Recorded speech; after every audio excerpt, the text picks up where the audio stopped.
marka nala daawada afayeenkii hore Jigjiga, afayeenkii hore maanta, kii hore Ethiopia, kii maanta ee Kenya. nala daawada daawasho wacan wadankan Soomaaliya iska leh Soomaali baana ka hadlay waa dhul Ethiopian waa dhul dawlad deegaanka Soomaalida Ethiopia ka tirsan waa dhul dawladda federaalka Ethiopia ay xukunto waa in dawladda dawladda deegaanka iyo Cabdi Maxamuud Cumar ay xukumaan cidii isku dayda inay meel kale ka xuntuqdo hada waxa weeye waa madaxaaga oo mujalloo rogay waddankan dawladda Ethiopia weeye waa dad Ethiopian waa dad Cabdi Maxamuud Cumar uu xukumo waxaanu ku faanaynaa oo aanu nahay dad Ethiopian warmaniina lagu dad Soomaaliya mandi xagar iyo afmadow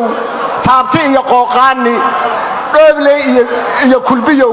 badhaadhi iyo dalaayad beerxaani miido gubakibir afayeenkii hore iyo afayeenka maanta uu leeyahay aniga Soomaali ma ihi okay haddaan Soomaali ahayn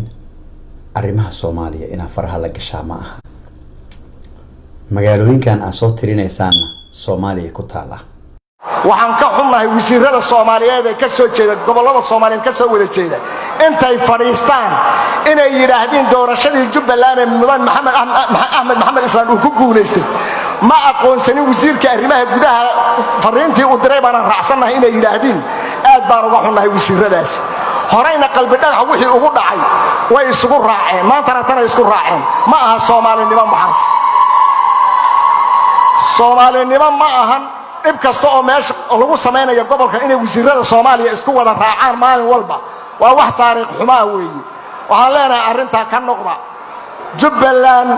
waxba kama dhimayso dawladda federaalka diyaaraday joojiyeen waa dad macna uma jeedaan maamul dadka deegaanka la doonaya in la cuna qabateeyo diyaaradahaasina hal mar dhugsadaan inuusan waxba iska bedelayn tii uu leeyahayna Soomaalinimo ma aha dawladda wasiirada Soomaaliyeed inay shiraan oo ay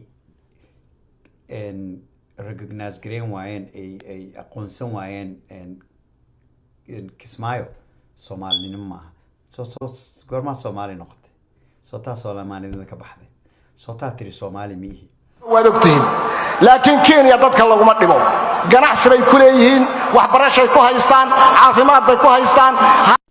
xuquuqul insaanka Human Rights Watch ayaa waxay report gareeyeen in Soomaaliya dil kufsi jirdil xarig iyo si dandarra ah oo xasidnimo ah loo dilo oo ibni aadinimada ka baxsan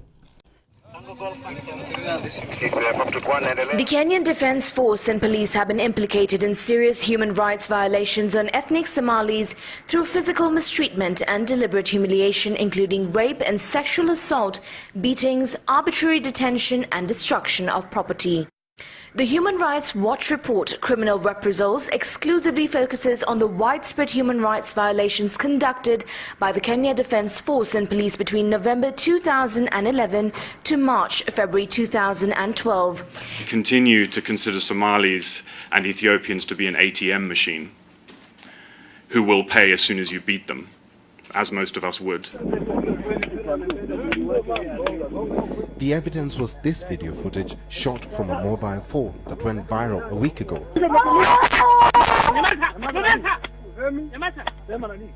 The seemingly agitated officers continuously beat up the three men in turns as they forced them to reveal the suspects. The beating goes on for hours on end, with the officers oblivious of the harm on the men and the disgraceful image of the military in regards to human rights.